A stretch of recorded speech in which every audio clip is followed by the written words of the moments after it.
एक 16 साल का लड़का सपना देखता है क्रिकेटर बनने का, और ना सिर्फ वो क्रिकेटर बनता है बल्कि क्रिकेट का भगवान बन जाता है।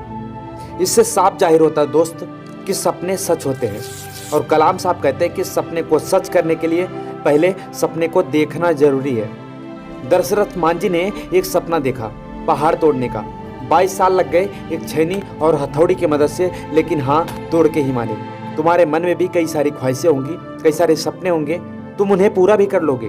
वो दिन भी आएगा तुम्हारे जीवन में जब तुम्हारा सपना एक दिन हकीकत में बदल जाएगा। आएगा वो दिन जब तुम्हारे पास वो सब कुछ होगा जो तुम आज चाह रहे हो। जब विराट कोहली अपने सपनों को सच कर सकता है तो तुम भी कर सकते हो।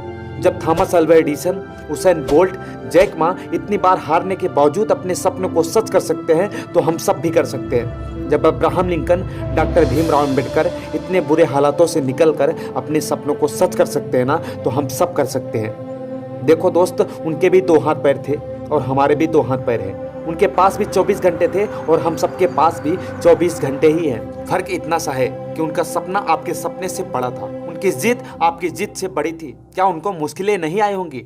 लोगों ने उनका मजाक नहीं बनाया होगा? बनाया है दोस्त, बहुत मजाक बनाया है। आपका भी बना होगा शायद। दिल से बुरा लगता है ना जब कोई हमारे सपनों का मजाक बनाता है, उस पर हंसता है। जब कोई इंसान शुरुआत करता है ना तो बहुत दर्द होता है, बहुत मेहनत करता है, वो उसके हिसाब से वो फल नहीं मिलता। लोग उस पर हंसते हैं, उसके आइडियाज का मजाक बनाते हैं, लेकिन जिस बंदे के अंदर से आवाज होती है ना, वो रुकेगा नहीं। वो गिरेगा फिर उठेगा, फिर गिरेगा फिर उठेगा, फिर गिरेगा फिर उठेगा, बार बार उठेगा और बार बार उठकर अपने सपनों के लिए फिर से मेहनत करना चालू कर देगा। और एक दिन ऐसा जरूर आएगा जब वो इस कदर उठेगा कि पर्वत को भी अपनी नजरें उठानी पड़ेंगी उसको देखने के लिए। बस दिल से एक आवाज चाहिए। जब किसी इंसान के दिल से आवाज आती है ना, उसके सामने कोई भी मुसीबत राई के समान लगने लगती है। तो भगवान उसके लिए एक रास्ता निकाल देते हैं, और अगर भगवान भी उसका मदद नहीं करते ना तो वो खुद अपने लिए एक रास्ता निकाल लेता है। अगर तुम भी दिन रात सपनों की तरह अपने सपनों के लिए पागलों की तरह मेहनत कर रहे हो ना, लोगों को नजरअंदाज करके सिर्फ और सिर्फ अपने विश्वास के दम पर टिके हुए हो, तो यकीन रखना दोस्त, खुद पर विश्वास रखना कि तुम्हारा सपना सच होगा। और सबसे पहले उन लोगों के मुंह बंद हो जाएंगे जो सबसे पहले तुम पर हंसने के लिए आए थे। हर सपने को अपनी सांसों में रखो, हर मंजिल को अपनी बाहों में रखो। हर जीत आपकी होगी, बस अपने लक्ष्य को अपनी निगाहों में रखो। बड़े सपने बड़ी बड़ी मुश्किलों को पार करने के बाद ही हमें मिलते हैं। देखो, कोई भी इंसान अपने जीवन में अपने सपने को पूरा नहीं कर पाता ना, उसके 2 सबसे बड़े कारण हैं। पहला, फेल होने का डर, और दूसरा EGO यानी कि ईगो। लेकिन एक बात तो पहले से ही तय है ना कि कोई भी इंसान बिना फेल हुए कभी कामयाब हो ही नहीं सकता। तो फिर फेल होने का डर क्यों यार? एक इंसान ऐसा है जिसके बारे में आज मैं बात करना चाहता हूँ, जो कि 4th क्लास में 2 बार फेल, 8th क्लास में 3 बार फेल, ग्रेजुएशन में एंट्रेंस एग्जाम में 5 बार फेल, 3 जॉब इंटरव्यू से रिजेक्टेड, KFC के जॉब इंटरव्यू में जाता है और वहाँ पर 24 में से 23 का सिलेक्शन हो जाता है, लेकिन उसे एक इंसान का सिलेक्शन नहीं होता।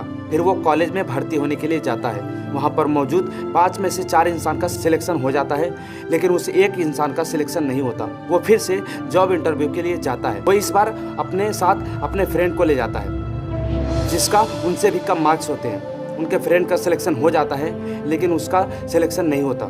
ऐसा लग रहा था कि उसकी लाइफ में फेल्योर के अलावा और कुछ है भी नहीं। अपनी लाइफ में बार बार फेल हो रहा था। वो लाइफ में इतनी बार फेल हो रहा था, इसके बावजूद भी वो रुका नहीं।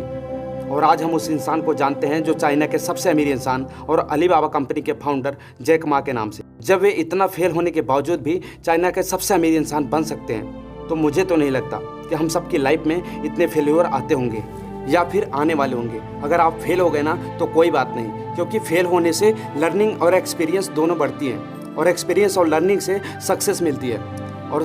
और यही इस बात का इशारा है कि आप सक्सेसफुल होने वाले हो। ये था पहला कारण, फेल होने का डर।